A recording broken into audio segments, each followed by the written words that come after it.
Dito po sa baba, doon po sa nasa itaas, saka doon po sa sunod na itaas. Good morning. Ngayon po ay buwan ng mga wika. So pinag-uusapan nila kanina kung paano tatagalogin yung mga English. Ano daw po ba ang Tagalog doon sa worship service? Hindi ko rin po alam. Alright, so tayo po ay nasa sa Matthew chapter 22 pa rin. And for this morning, I will build up my sermon from John chapter 11. This is not a part of my text, but just to build up the thoughts na gusto ko sabihin, I will be starting from John chapter 11. So this is a story about sa tatlong magkakapatid, si Mary, si Martha, tsaka si Lazarus. Si Lazarus ay nagkasakit and ipinatawag ng magkapatid ni Martha tsaka ni Mary ang Panginoong Jesucristo para humingi ng tulong, pagalingin si Lazarus. But the Lord intended na hindi agad pumunta. He tarried for several days and inabot na ng pagkamatay si Lazarus. Sabi po doon sa John chapter 11 verse 1, Now a certain man was ill or sick, Lazarus of Bethany, the village of Mary and her sister Martha. Then nung dumating ang Panginoon Jesucristo, sinalubong siya ni Martha. Ang sabi ni Martha,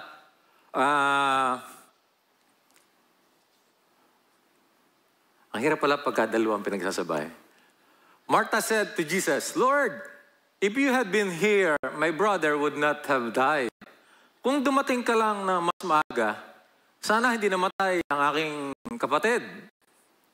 But even now, I know, sabi niya, that whatever you ask from God, God will give you. Pero alam mo ko, sabi ni Martha, kahit anong hingin mo sa Diyos Ama, ibibigay niya sa'yo. Jesus said to her, your brother will rise again.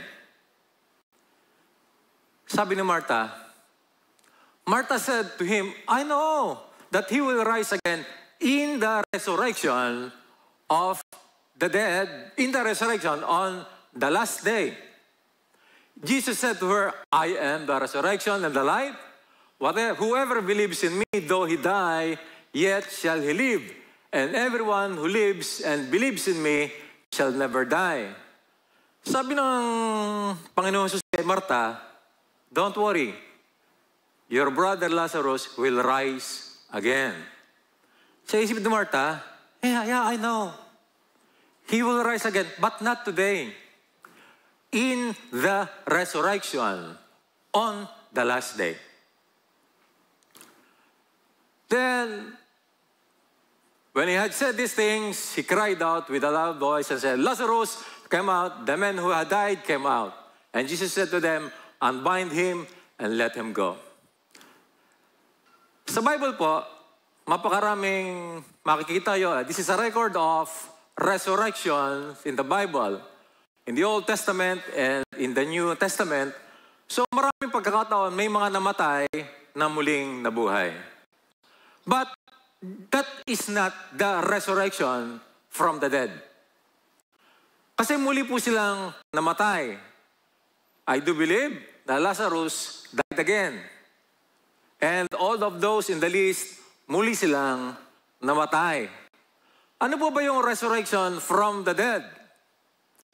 It's becoming physically alive again and not to die anymore. The body of the dead and their spirit will reunite again. When, on the last day, at Jesus coming, on His second coming. Who? All the dead. Both Christians and unbelievers. Muli pong mabubuhay lahat ng mga patay. That is the resurrection from the dead. Si Hitler, si Jose Rizal, si Andres Bonifacio, all of the dead, si Moises, kung nasan man po sila, muli po silang mabubuhay. Sa pagbabalik muli ng Panginoong Jesucristo. That is the resurrection of the dead. Aside po doon sa 1 Thessalonians chapter 4, verse 16, for the Lord himself will descend from heaven with the cry of, with the cry of command, with the voice of an archangel, and with the sound of the trumpet of God. All the dead in Christ will rise first. Maunang mabuhay ang mga mananampalataya. Pero sabi doon sa John 5:28 and 29, do not marvel, huwag kayong magtaka, at, at this, for an hour is coming when all who are in the tombs will hear his voice and come out, those who have done good to the resurrection of life, and those who have done evil to the resurrection of judgment. All, lahat po ng namatay, mapapakinig ang kanyang boses when Jesus comes, and they will come out sa kanilang mga tomb. Maaaring may question, paano yung na-cremate? Paano yung nakain ng shark? Paano yung mga nasunog? Sagutin po natin maya-maya. Even in the Old Testament, aside po doon, sa Daniel chapter 12, verse 2, that's why Martha knows. Kasi ang existing pong reference nila during the New Testament time, kasi hindi po naman po nasusulat ang New Testament books. Nung salubungin ni Martha, si Jesus Christ, I know, Lord, He will resurrect. Kasi even in the Old Testament, resurrection from the dead is very clear. And they read Old Testament that time. Ang sabi po ng Daniel chapter 12, verse 2, and many of those who sleep, ang sleep po ay namatay, in the dust of the earth shall awake. Some to everlasting life, and some to shame and everlasting contempt. Yung po tinatawag na resurrection from the dead. We will meet them. Apostle Paul was tried in face in the council because of this truth. Alam niyo po ba, pag-aaralan niyo po ang issue kung bakit po si Paul ay nakulong, na korte, naharap sa council, naharap po kay Felix, it's because of his belief in the resurrection. Nowadays, hindi siya malaking issue. Para hindi masyadong pinag-uusapan. But during their time, this is very controversial. When you stand in this faith, iba ka. Ang sabi doon, now when Paul perceived that one part was Sadducees and the other Pharisees, he cried out in the council, brothers, I am a Pharisee, a son of Pharisees. It is with respect to the hope and the resurrection of the dead that I am on trial. That's the bottom line kung bakit po si Paul ay tinried at namatay. Because of his belief in the resurrection. He was preaching the resurrection that on the last day, all the dead will rise again. And the Greeks cannot accept that. Ang sabi niya, sa harapan ni Governor Felix, sabi niya, it is with respect to the resurrection of the dead that I am on trial before you this day. Ngayon, di natin pinag-uusapan masyado. But very important thing. The power of hope or resilience. Wala po ako sa akin text. Maiksi lang po ito. Meron pong experiment na ginawa noong 1950s, si Kurt Richter, a professor at Johns Hopkins. This is a drowning rat experiment. Marahil nabasa niyo na to. A drowning rats experiment. So tinignan niya kung gano'n tatagal ang buhay ng mga daga pagka inilagay niya sa bucket. And so naglagay sila ng mga rats. This is just a paraphrase. Naglagay sila ng mga rats. And for 2 minutes, lumangoy yung mga daga, and then sumuko na sila, and then they died. And then inulit niyo ulit yung experiment, pero this time, bago mamatay yung mga daga, kinukuha muna nila, inaalis. And then, saka uli, ibinabalik. Pagka papatay na uli yung daga, kinukuha uli nila, then saka ibinabalik. What I observe is that those rats na bago mamatay, ay kinukuha muna nila, lasted for 36 hours. 2 minutes versus 36 hours. Ano po ang learning? Because those rats learned, there is hope may tutulong sa akin. Psychologically, I know I will not die here. Somebody will grab me and help me. There is hope, and they're waiting for that hope, and that comes. Psychological. If you are hoping for something, if there is hope in our hearts, we become more resilient. Pinag-uusapan lang po namin ni Ate Lina kanina, aming common friend, na kinuha ang kanyang sariling buhay just a week ago. And it's a sad story. Probably he just lost his hope. And siya po yung nagbigti. And wala na po siya ngayon. Nakakasama namin siya magbike. Pero seems a very strong guy, a very strong person. But probably just lost his hope. The title of our lesson for today is Resurrection Hope. Pag-asa sa muling pagkabuhay. Hindi po ito pagkabuhay ng Panginoong Hesus, pagkabuhay po muli natin. Ito po ang ating text. Tagal bago dumating sa text Ang haba ng introduction. The same day, the Sadducees came to him who said that there is no resurrection. And they asked him a question saying, Teacher, Moses said, if a man dies having no children, his brother must marry the widow and raise up children for his brother. Now there were 7 brothers among us. The first married and died. Namatay yung lalaki. And having no children, left his wife to his brother. So too the second, the third, and the 7th. After them all, the woman died. Ang tanong nila, in the resurrection, therefore of the 7, whose wife will she be? For they all had her as his wife. Alam niyo po, ang tanong na ito, this is to ridicule Jesus. Sinasabi nila, your teaching of resurrection is, hindi ka panay-paniwala. It's ridiculous. Binigyan nila sila ng isang, probably this is not a true story. This is a hypothetical case probably, na dinala nila. Meron wikang 7 magkakapatid na lalaki. Kasi hindi po sila naniniwala. The Sadducees, isang grupo po ito ng mga reliyosong tao ng panahon nila, hindi po sila naniniwala sa afterlife. Sa death, the life after death. They don't believe in spirits, in angels, and they don't believe in the resurrection of the dead. They only accept the first 5 books of the Bible in the Old Testament.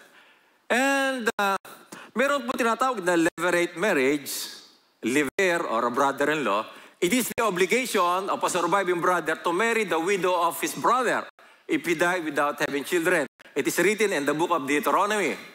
Their question, kung totoo Jesus yung resurrection, it's morbid. Kasi may adultery na agad in the afterlife. Pagkabuhay na maguli. Kasi lahat sila naging asawa Di ba nagiging valid lang naman yung separation? Yun na pagka namatay yung asawa. Valid lang yung sila naghiwalay. Pero kung mabubuhay muli yung 7 magkakapatid,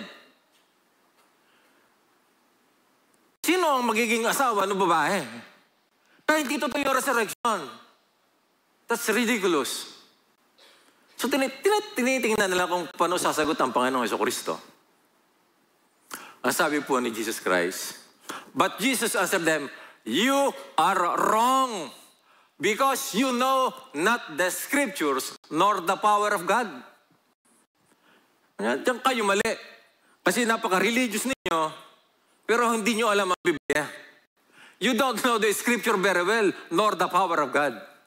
Because, sabi ni Kristo, for in the resurrection, they neither marry nor are given in marriage, but are like angels in the heaven. Sa pagkabuhay na maguli daw, hindi na muli silang pinag-aasawa. They are not given in marriage, but are like angels in the heaven. Heartbreaking ba sa mga nagmamahal na mag-asawa? Pag-usapan po natin maya-maya. May parallel verse po yan sa Luke chapter 20. Ang sabi mo sa Luke chapter 20, parallel verse po ito. Parehong kwento pero on the different book. Sabi doon, and Jesus said to them, the sons or the people of this age, this present world, marry and are given in marriage, but those who are considered worthy to attain that world to come, the new heaven and the new earth, and to the resurrection from the dead, neither marry nor are given in marriage, for they cannot die anymore. Hindi mo sabi, they will not die. We cannot die. We will not die anymore. Because they are equal to angels and are sons of God, being sons of the resurrection. They cannot die anymore. There's no need for procreation.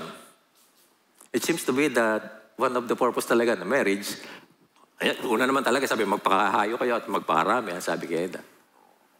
So, gumawa po ako ng isang, ano po ba yung world to come? Dito sinasabi niya, and this present world and world to come. Gusto ko lang pong, I made this graph for you to comprehend and malaman kung nasa saan ako sa aking sinasabi, yung context po na sinasabi ko. Meron mong tinatawag na intermediate state. If you're not familiar sa teaching na to, we are living in this earth. This is the present world na sinabi kanina. And then that will come. We will die. And we will go into an intermediate temporary state. Gusto ko pong sabihin po sa inyo, and ayaw ko pong saktan na inyong damdamin, heaven is not our final destination. We will not live in heaven forever. Wherever heaven is, kung nasa saan man po siya, pagka tumingalamin niya, nakakita na lang bukas ng langit. Probably heaven is just another dimension, a multiverse. We don't know. It's a place without latitude and longitude. Hindi mo siya pwedeng hanapin, hindi mo siya pwedeng i-research. Pero the truth is, in the resurrection, pagbalik ng Panginoon Jesucristo, muling mabubuhay ang mga tao, and we will live in a new heaven, in a new earth. This is the world to come. Yung sinasabi kanina. Ang sabi ng Bible, in the world to come, and Jesus said to them, the sons or the people of this present age, kanina, marry and make married, but those who are worthy to attain the world to come and the resurrection, in this life, there will be no marriage.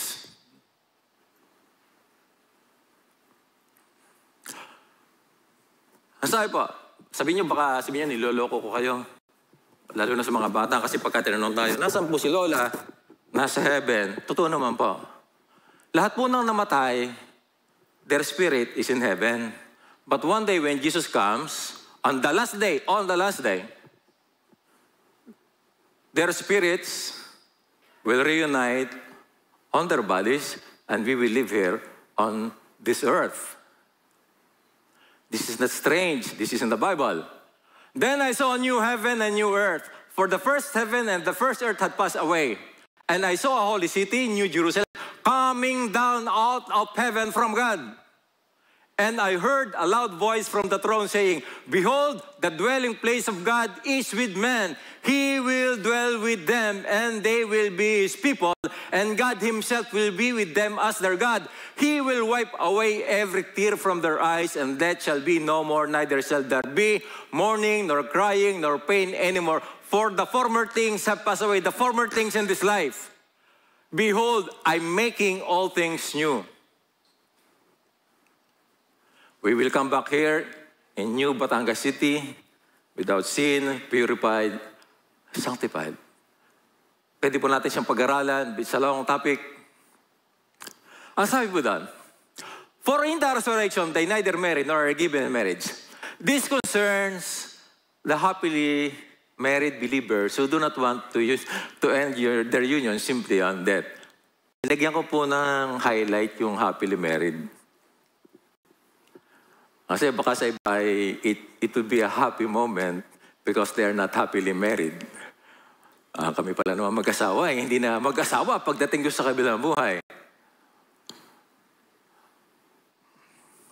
How about their children? Now, God has not, kahit ako po, I studied it night and day.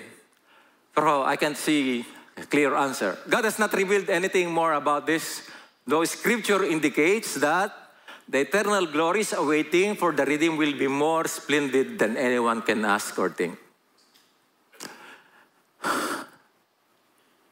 May sinulat po ako dito.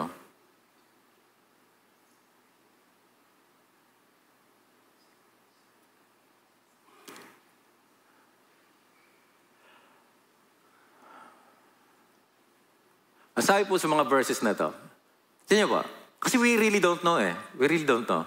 Ang sabi po ng 1 Corinthians chapter 2, verse 9. But as it is written, what no eye has seen, walang nakakita. No ear heard, nor the heart of man imagine. We cannot imagine, we cannot thought about it. What God has prepared for those who love Him. What's behind the grave? We really don't know. No eye hath seen, nor ear heard. We cannot imagine also. Pero one thing is sure, sabi doon, now to Him who is able to do far more exceedingly than all that we can ask or think or imagine, according to the power of that work within us. He can do more than, why is it not possible that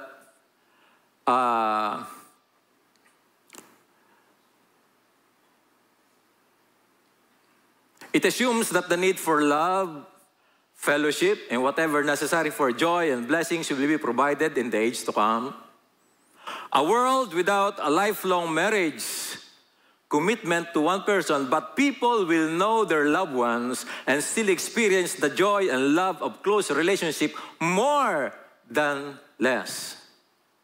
Hindi po natin alam. Probably, it's a different level of relationship, but we don't know.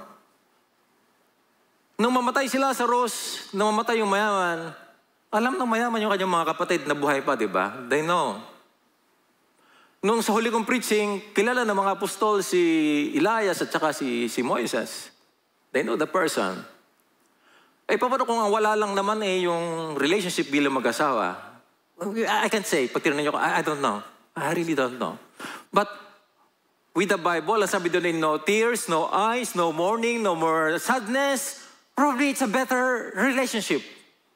Paano kung nararamdaman ko sa bawat isa mga kapatid ko as nararamdaman ko sa aking kapatid sa laman ngayon? What about that? Ano? So, we cannot say. And as for the resurrection of the dead, have you not read? Nadali na naman itong mga Sadduceo. No? Sabi niya, you don't know the scripture. Sabi niya, tinatanong niya ako, you don't know the scripture. Sabi niya, have you not read? Sabi niya, and as for the resurrection of the dead, have you not read what said to you by God? I am the God of Abraham and the God of Isaac and the God of Jacob. He is not the God of the dead, but of the living. Ang sabi po ni kinote po ni Jesus Christ, yung sinabi po ng Panginoon kay Moses, nung magpakita ang Panginoon doon sa burning bush, ang sabi ng Panginoon ay, I am the God of Abraham. Matagal na po namatay si Abraham, matagal na po namatay po sa Isaac, matagal na po namatay si Jacob. Pero ang sabi niya, I am. At the presently, I am their God. As if He's saying, they are living now, they're existing. Kasi hindi niyo pwedeng sabihin na Marcos is the president of the Philippines. He was the president of the Philippines. Di po ba? Was, tapos na. Wala na siya. Pero yung sabihin ng Panginoon na, I am the God, hindi niya sinabing, I was the God. I am the God. Though they died many years ago, at the present, at this moment, I am their God. Because they live in heaven, their spirit in heaven, and they are waiting to be reunited with their body someday.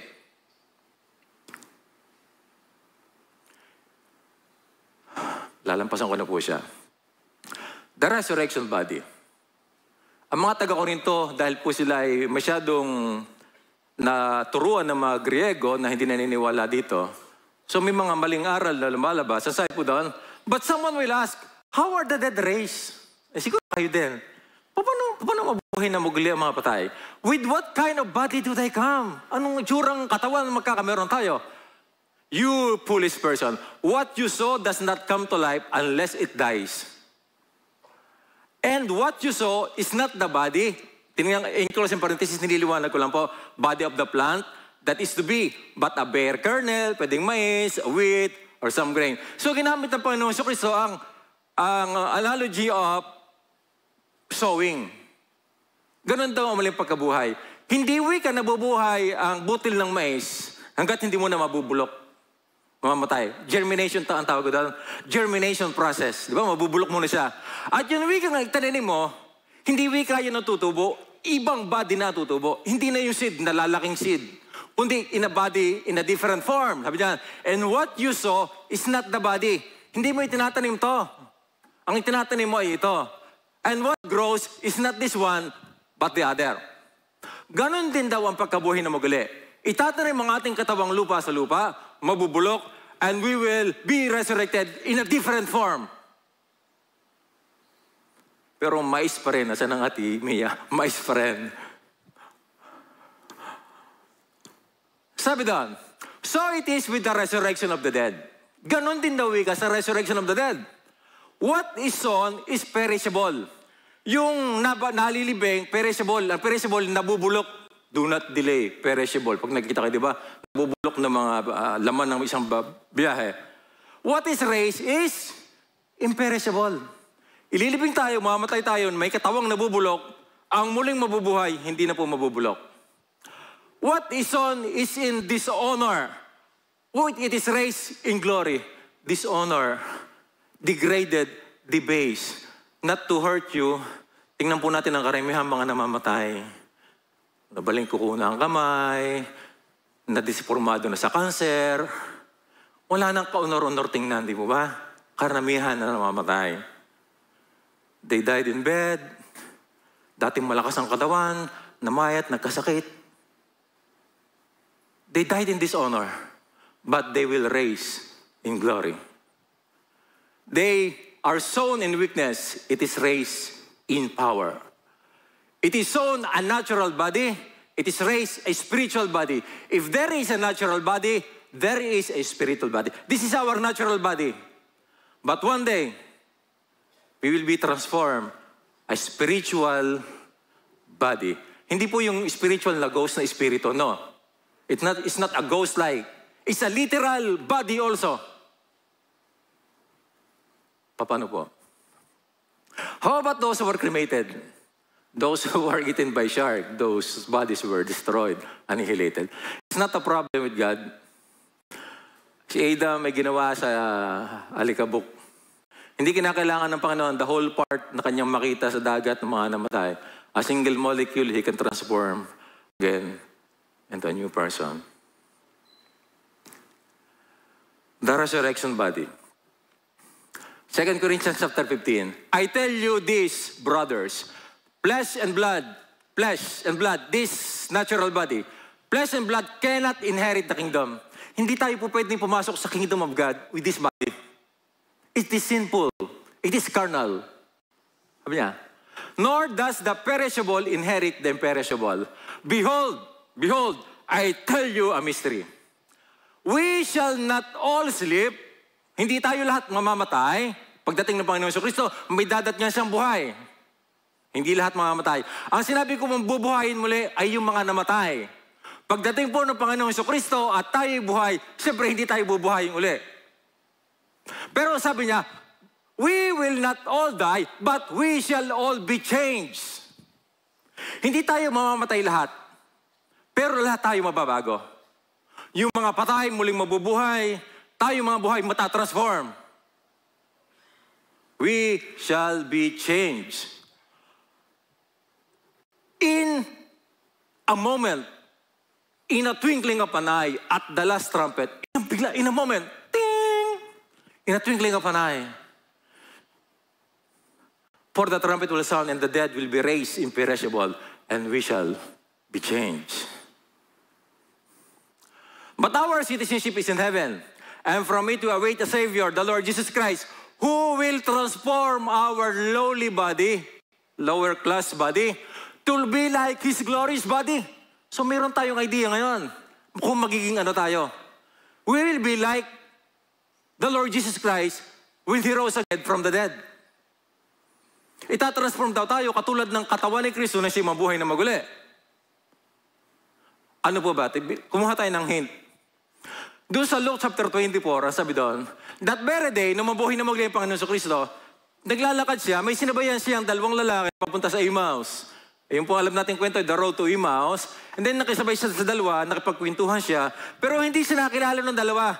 But their eyes were kept from recognizing Him.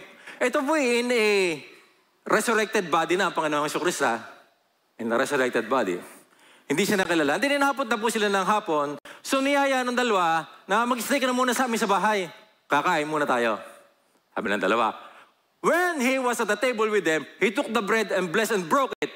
That moment, nung i-broke ng Panginoon sa Kristo ang bread, and their eyes were opened, and they recognized Him, nakilala niya, this is Christ. And He vanished from their sight. Wow, supernatural. And He vanished from their sight. Ganun ba yung ating body? Pwede tayo mawala. Hindi na tayo magtatago. Is that literal? John chapter 20. Ito yung mabuhay ulit ang Panginoon Kristo. On the evening of that day, the first day of the week, the doors being locked. Ito po yung may contentions dito, pero I want to tell you the common interpretation. The doors being locked, where the disciples were for fear of the Jews. Jesus came and stood among them and said to them, peace be with you. When He had said this, He showed them His hands and His side. Then the disciples were glad when they saw the Lord. It was highlighted there, the doors are being locked. Nobody's opened the door. It seems that the Lord Jesus Christ walked through the door as He just passed through a closed door. And pinakita niya ang kanyang mga sugat. Elder, bakit may sugat siya? Akala ko ba'y glorious na? Wala na. It's a special case probably. Sabi nga sa nabasa ko, these wounds are a dignity, not a deformity. A sign of love, not of loss. An indication of obedience, not of heaviness. Through His wounds, the Lord can say, here is what the world did to me, and yet I live. Here is the cause of your redemption and the lavishness of your love. Probably when we see Him, probably He still had that wounds. And when in the crowd heard it, they were astonished at His teaching. Wala na silang nasabi. Alright, application. So what's in it sa atin? The resurrection from the dead, our hope. Alam ko pong maraming questions kayo. Pwede niyo pong i-email sa akin, i-text. Wala, mahaba lang po magsagutan. Ang sabi po daw, tingnan niyo po ito. For if the dead are not raised, kung hindi mabubuhay ang mga patay, then not even Christ has been raised. Para mo na rin sinabing hindi nabuhay si Kristo dead. And if Christ has not been raised, your faith is useless. You are still in your sins. For if only in this life we have hope in Christ, we should be pitied more than anyone. Kung dito lang sa lupa, if our hope in Christ is only in this life, walang resurrection, tayo na daw ang pinakaawa-awang nilalang sa buong mundo. Wala na tayong pinakaiba sa ibang religion, sa ibang mananampalataya, o ang ating paniniwala that life is only here in this life. Ang sabi po dito, if the dead are not raised at all, why are we in danger every hour? Bakit pa? Sabi ni Pablo, kung wala din lang pagkabuhay na maguli, bakit ko pa susuungin yung mga panganib na yan? I face death every day, as surely as I may boast about you, brothers and sisters, in Christ Jesus our Lord. If I fought wild beasts in the Ephesus, mga taong matatabang, sabi niya ha, kung wala din lang, what good did that to me? If the dead are not raised, abay maglumi na lang tayo, sabi doon. Magpansit na lang tayo at magbarek. Ay, wala din naman palang pagkabuhay na muguli eh. Mamatay din lang pala tao, walang pupuntahan. In the sense, that's final. Kumain na lang tayo, let's marry, and let's drink, and because tomorrow we will die. Eh, meron po. Truly, our labor is not in vain. Because, tingnan po ito. Tingnan ha. But when you give a feast, pag ikaw ay naghanda daw sa bahay, invite the poor. the crippled, the lame, the blind, and you will be blessed. Because they cannot repay you. Tingnan, for you will be repaid at the resurrection of the just. Walang lugi. Lahat ng ating mga good deeds na mga ginawa, kabutihan ginawa, one day it will be rewarded. Hindi man tayo na-recognize sa ating ginagawa ngayon. Hindi man tayo nakilala. Wala man pumapansin sa atin, napapagod man tayo. Sabi mo sa 2 Corinthians chapter 4, so we do not lose heart. Though our outer self is wasting away, sabi ni Paul, though kami napapagod na sa paglilingkod sa Panginoon, our inner self is being renewed day by day. For this light momentary affliction is preparing for us a eternal weight of glory beyond all comparison. Lahat ng hirap na pinaghihirapan natin, pinagdadaanan natin. Kayo'y pagod na. Kayo'y pagod na. Tayo'y wasted na ang ating katawang lupa. Sabi ng Panginoon, it's not in vain. Sabi doon, therefore, my dear brothers and sisters, be steadfast, immovable, always excelling in the Lord's work, because you know that your labor in the Lord is not in vain. We will be rewarded. Next, the resurrection from the dead, our deliverance. Yan ba? Ang sabi po doon sa Romans, for we know that the whole creation groans. Alam niyo ba ang groans? You groan, yung dumadaing ka talaga. Ang comparison po dito, yung parang nanganganak sa sobrang sakit. The whole creation, not only us, the whole creation, all the people, even the fishes on the oceans, the mountains, everything, they groan. The pagbabago sa ating temperature and everything, all creation groans. Not only this, but we ourselves also, we groan. Sino po sa inyo may mga pinagdadaanang sakit, problema, na kung maaari, takasan ninyo na. Siguro yung kaibigan namin, Atelina, he grown so much. Hindi niya na kaya, nakatatlong attempt, sabi mo, Atelina, nakatatlong attempt. And he want to end. He want to escape the sufferings na kanyang pinagdadaanan. Nung night na yun, Atelina, ay nag-away daw yung mag-asawa. Yung po ang balita ko. Sabi doon, not only this, but we also, kahit tayo mga Christian, we also groans. Kahit nga kayo mga kasama natin dito, parang akala nyo, madadali lang ang buhay. Lahat tayo may pinagdadaanan. All of us. Ay, mabuti pa si kapatid, mapera, mayaman. Ganito. No. We all have our share of problems. Kung magkakakwentuhan lang tayo, may bago na naman sasakyan si Sir ganito. May problema din po yan. Baka nga, mabigat pang problema sa atin. We groan. Ano ho ang mga idinadaing natin sa ating mga buhay? Ang sabi doon, who have the first of the Spirit grown inwardly as we eagerly. We await, sabi ni Paul, we await the redemption of our bodies. Kasi nahihirapan lang ho tayo kasi narito pa tayo sa katawang lupa. Andito pa ho tayo. Nasa si Ate Eden. Si Ate Eden siguro hindi na nakasimba. Ang sakit ng tuhod kagabi. We groan. We wait for the redemption. We will unpack this verse.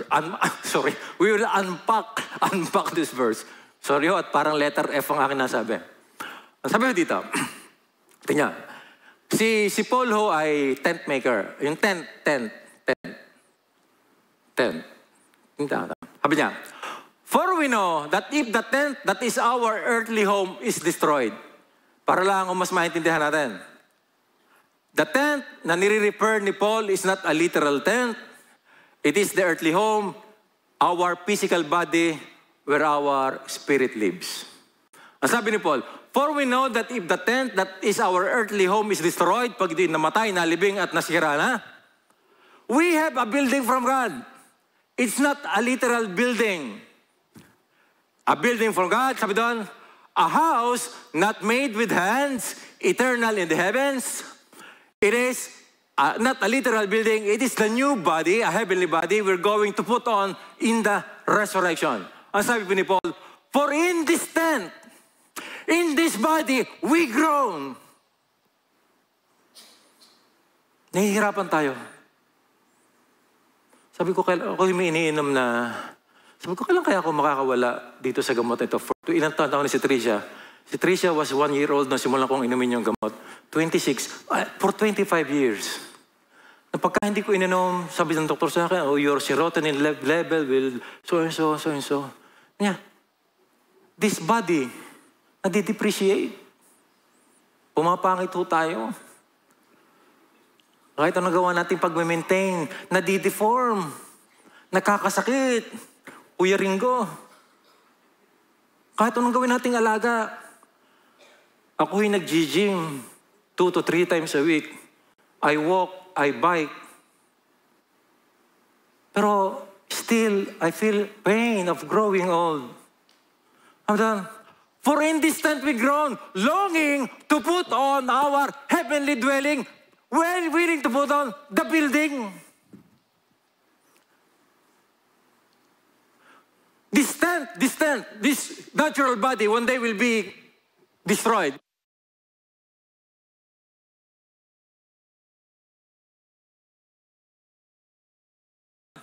A new body from the Lord, a new body, na hindi na po pwedeng masira. If indeed by putting it, we may not be found naked. Ano po yung naked? When we die, and our spirit is in heaven, wala pong body ang ating spirit. Alam niyo pa, parang nakita ko, narealize ko habang pinag-aaralan ito, ang purpose talaga ng plano, ang purpose talaga ng Panginoon is not to stay in heaven eh. Kasi in heaven, we are in a spirit form. Eden is not a failure. Eden. Walang plan B probably ang Panginoon. He will continue His creation. It's not really fallen because there will be a new Eden, worldwide Eden, when the Lord comes. It's not just a small area, a small garden, but this whole world will be a new Eden, wherein we will live this body. So yeah, for while we are in this tent, while we are in this body, being burdened, not that we would be unclothed, but that we will be further clothed, so that what is mortal may be swallowed up by life. He who has prepared us, siyang nag-prepared ng body na to, is this God who has given us the Spirit as a guarantee. Yung may mga tinitirhan ng banal na Espiritu, is a guarantee that you will receive this new building, this new body.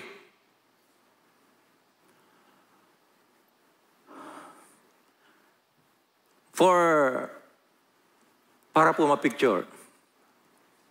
In this world, we live,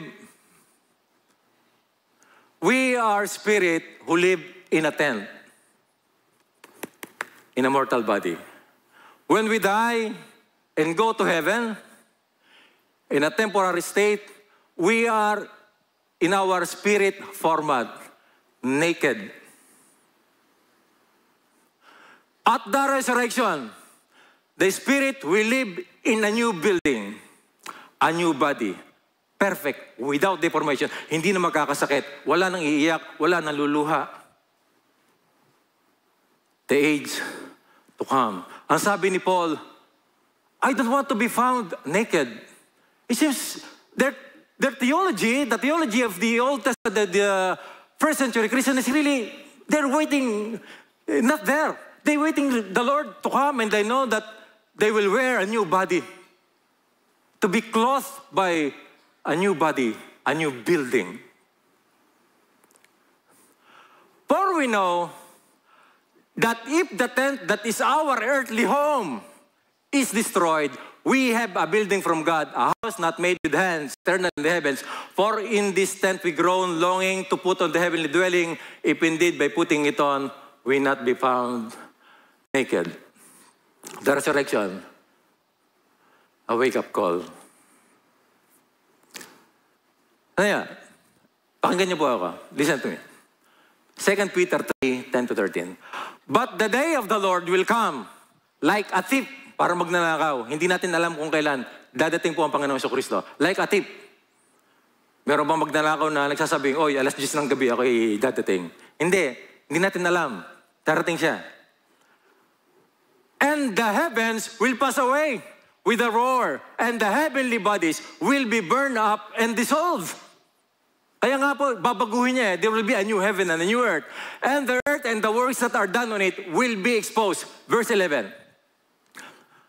Since all these things are thus to be dissolved, what sort of people ought you to be, you ought to live in holiness and godliness?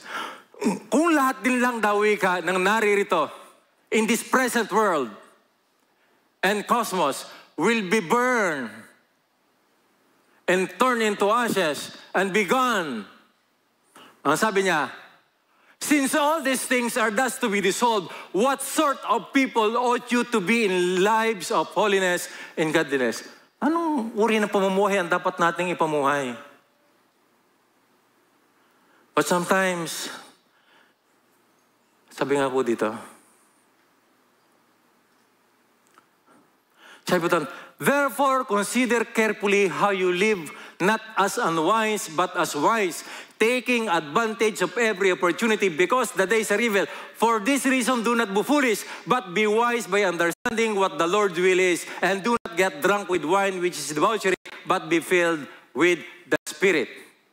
Do not love the world or the things of the world. If anyone loves the world, the love of the Father is not in him. For all that is in the world, the desires of the flesh, the desires of the eyes, and the pride of life is not from the Father, but is from the world. And the world is passing away along with its desires, but whoever does the will of God abides forever.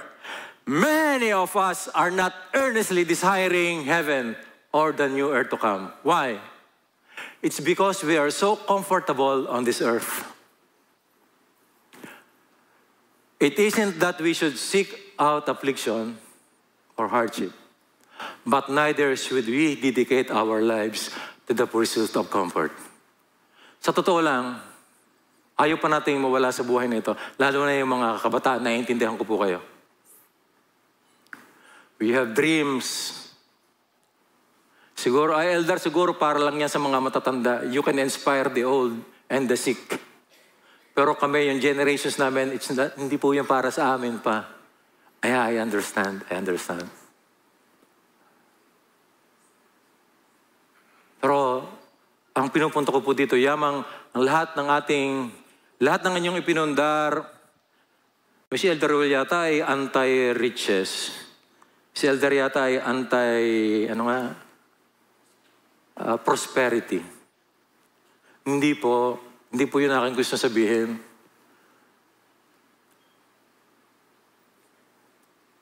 Siguro naman po yun, naiintindihan po ninyo ako sa gusto kong sabihin. Ano ba? Kailangan ko bang i-explain? Lahat ng iiwan din natin at masusunog. Pero gusto ko, Ate Mia, isa pang ganito, makita ko na ipatayo mo, isa pang building po, never happy to see. It's the heart. Kung tayo po pinagpapala po ng Panginoon, and you keep acquiring, and getting riches, and getting richer every day, praise the Lord. Pero tingnan po natin ang puso po natin, na hindi po malalayo sa Panginoon, na whatever possessions we have, magamit po natin sa kaluwalhatian po na Diyos. The last, live and love to the max. Ito po with pertains to family. We may have a different kind of relationship after this life. Sabi ko nga po sa inyo, hindi ko alam. Magpatawaran na ho tayo. Magmahalan na ho tayo. Pagdating doon sa kabilang buhay, sayang naman kung kayo mga mag-asawa, hindi kayo magkabati dito sa lupa. And then after this life, parang, hindi ko naman siguro maalala na yun. Siguro kasi wala ng kalungkutan or whatever. Nevertheless, settle na po natin ating mga relationship, love, forgive, restore.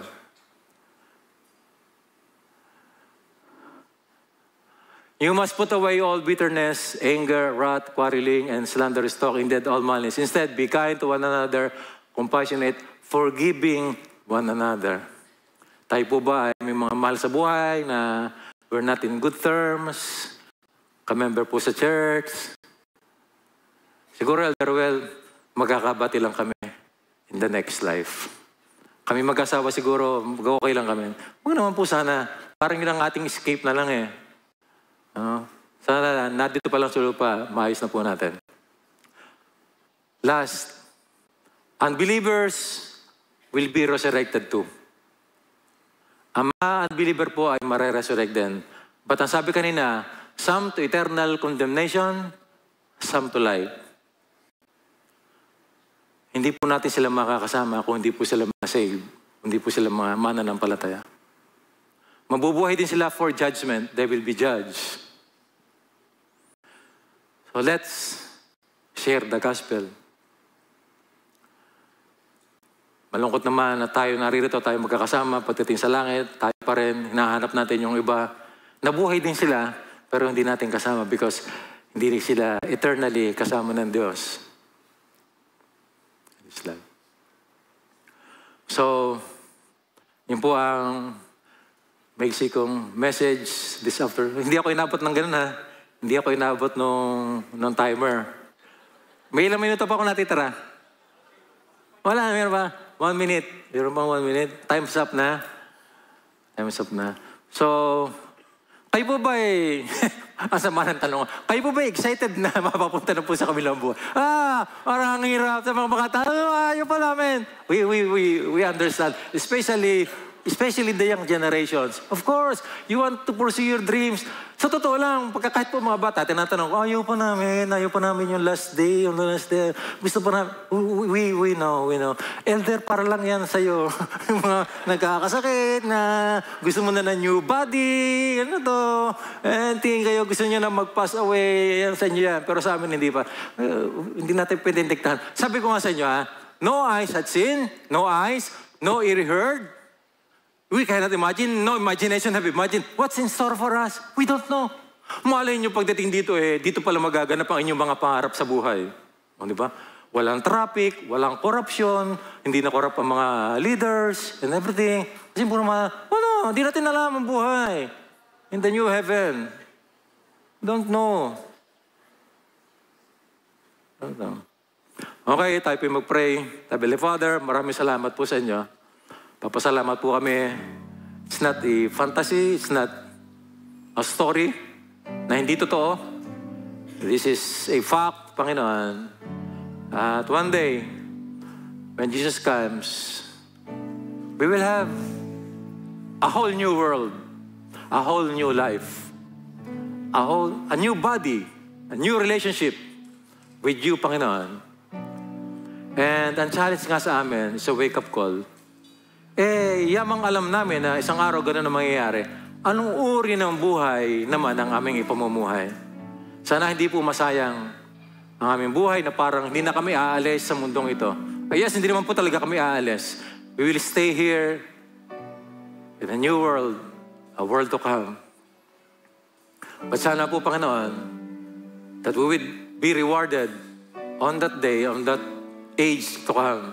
Because we live a life nakalugod-lugod sa inyo, naglingkod kami, Panginoon, sa inyo. Ginamit namin ang aming riches, ginamit namin ang aming positions, ang aming life. Teach us, Lord. Bigyan mo kami ng puso, Panginoon, na tunay na nagmamahal po sa inyo. Bigyan niyo po kami ng pagsisisi sa aming puso. Hindi pa po late, Panginoon, para mag-renew kami lagi ng aming relationship po sa inyo. Patawarin niyo po kami, Panginoon. Minsan, hindi na nga po namin naiisip ang eternity. The way we work, the way we live, the way we relate to people, the way we spend our lives, as if parang walang eternity. Parang dito lang. But this is the truth, Panginoon. Our lives here is temporal, it's temporary. A transition lang, Panginoon. Salamat po sa inyo. May you bless us, help us, encourage us. In Jesus' name we pray. Amen.